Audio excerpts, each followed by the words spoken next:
Sudanlik do'stlarimdan biri ajoyib bir maqola yozdi. Sarlavhasi "Nahotki men qaroqchiman". Maqolada u o'zi bilan sodir bo'lgan ikkita voqeani keltiradi.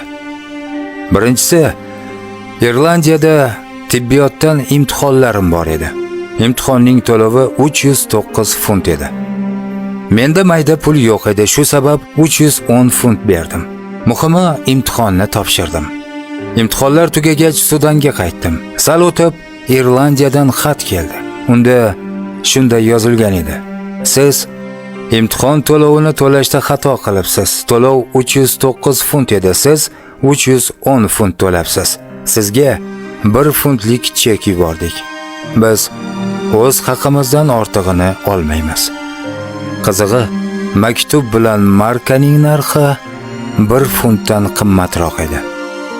Ikkinchisi, men fakultetga qatnardim. Uyim bilan fakultet orasida bir ayol bu narsa sotardi. Men undan 18 pensga kakao sotib olardim.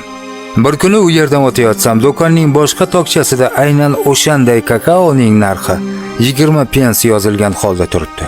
Men taajjublanib so'radim, nega birinchi tokchada kakaoning narxi 18 pens, ikkinchi tokchada esa 20 pens?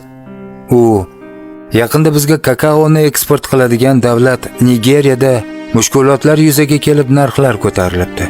Bu tokchadagisi keyin kelgan yukdan. Shuning uchun qimmat. Mana bunisi esa oldingidan. Shuning uchun u arzon dedi.